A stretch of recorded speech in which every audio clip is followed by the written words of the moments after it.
Hello everyone, welcome to my channel 100% Concept Clear. So நம்ம வந்து budgeting and budgetary control chapter தான் வந்து பார்த்துட்ருக்கோம். ஸோ ஆல்ரெடி நம்ம வந்து இன்ட்ரொடக்ஷன் பார்ட் வந்து கம்ப்ளீட் பண்ணிட்டோம். நெக்ஸ்ட் வந்து நம்ம ஒவ்வொரு பட்ஜெட் அண்ட் கிளாஸிஃபிகேஷன் ஆஃப் பட்ஜெட்டில் வந்து நிறைய டைப்ஸ் இருக்குது. ஸோ ஃபங்க்ஷனல் பட்ஜெட் அண்ட் அந்த மாதிரி. ஸோ இதில் வந்து நம்ம ஒவ்வொரு டைப்பாக பார்த்துட்ருக்கோம். முக்கியமாக ஃபங்க்ஷனல் பட்ஜெட்டில் தான் நம்மளுக்கு sales budget, production budget, cash budget, இந்த மாதிரி பர்ச்சேஸ் பட்ஜெட் எல்லாமே இருக்குது. ஸோ அதனால இந்த ஒவ்வொரு பட்ஜெட்டுக்குமே நம்மளுக்கு வந்து செப்பரேட்டாக சம்ஸ் அண்ட் ஃபார்முலாஸ் இருக்குது. ஸோ அதுதான் வந்து நம்ம இப்போ வந்து ஒவ்வொரு வீடியோவாக பார்த்துட்டு இருக்கோம். ஸோ ஆல்ரெடி ப்ரீவியஸ் வீடியோவில் வந்து நம்ம சேல்ஸ் பட்ஜெட் பற்றி பார்த்துருப்போம். இப்போ நெக்ஸ்ட் நம்ம வந்து ப்ரொடக்ஷன் பட்ஜெட் பற்றி பார்க்க போகிறோம்.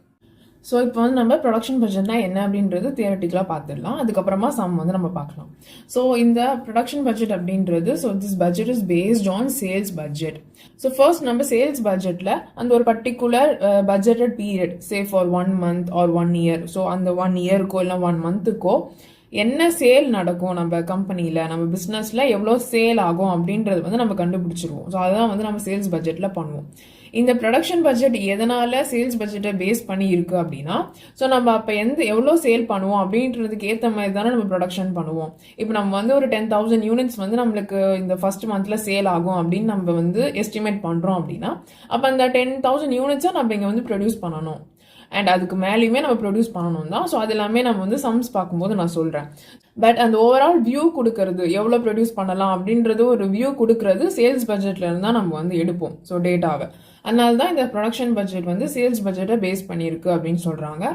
தென் production budget shows the budgeted quantity of output to be produced during a specified period. So அதுதான் இப்போ நான் சொன்னேன்.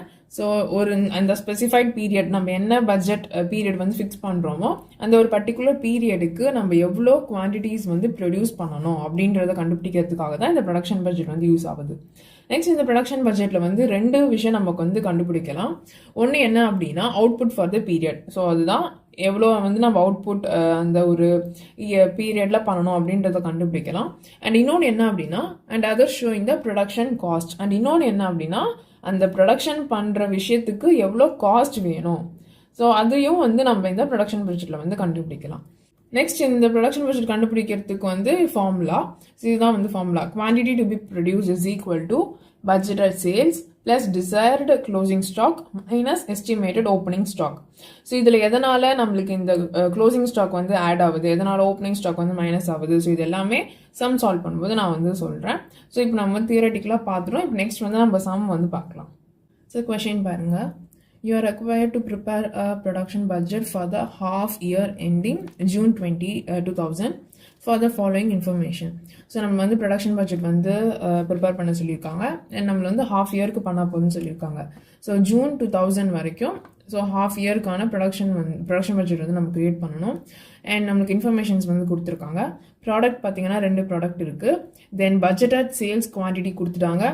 ஆக்சுவல் ஸ்டாக் ஆன் 31/12/1919 அதாவது 1999 அதுவும் கொடுத்துட்டாங்க.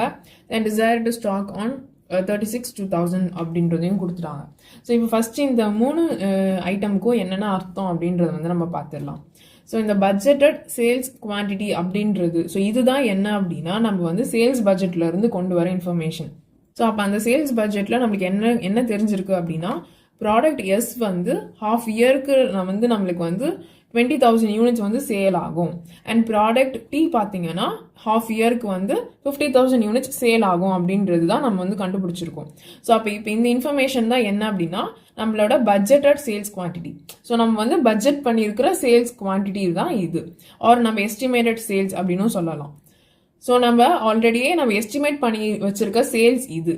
ஸோ அப்போ இந்த சேல்ஸுக்கு ஏற்ற மாதிரி தான் இப்போ நம்ம வந்து ப்ரொடக்ஷன் பட்ஜெட் வந்து நம்ம கிரியேட் பண்ணுறோம்.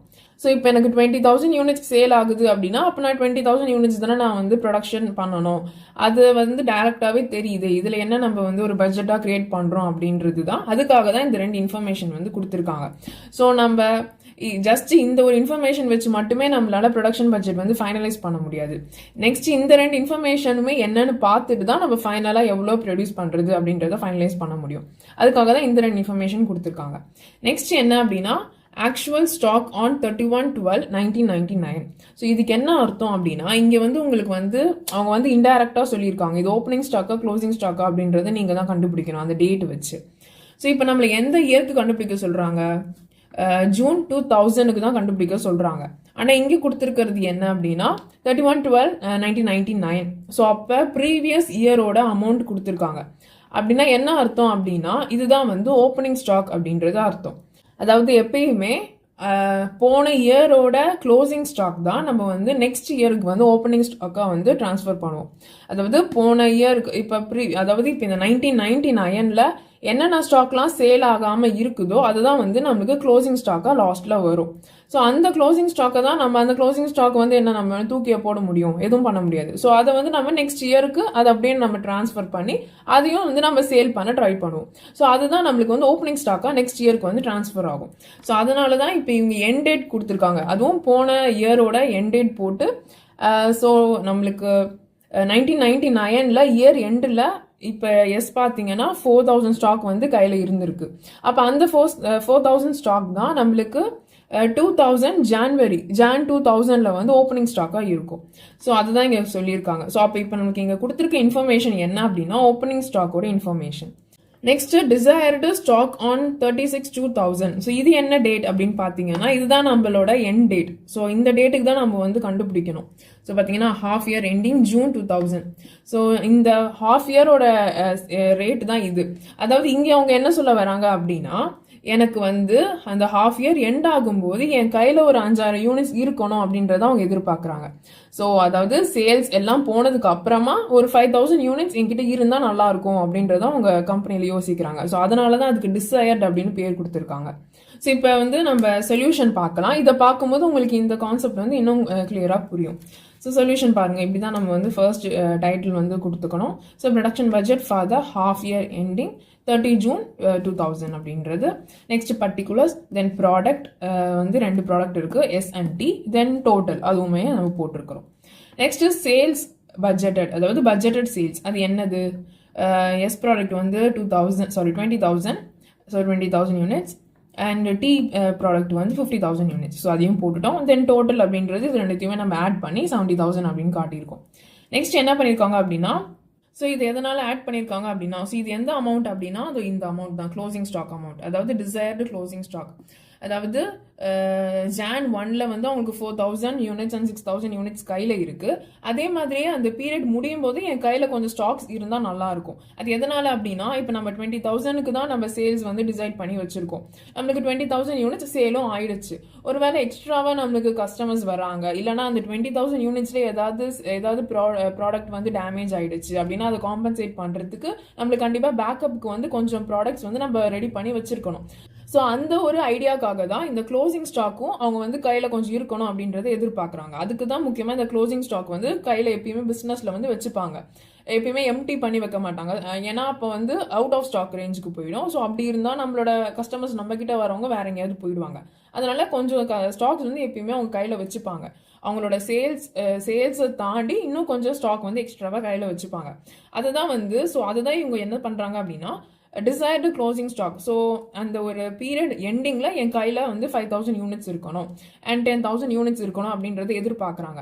ஸோ அப்போ அந்த யூனிட்ஸ்க்கும் சேர்த்து ப்ரொடியூஸ் பண்ணாதானே நம்ம கையில் அந்த ப்ராடக்ட் இருக்கும். ஸோ அதனால தான் அந்த வந்து ஆட் பண்ணுறாங்க.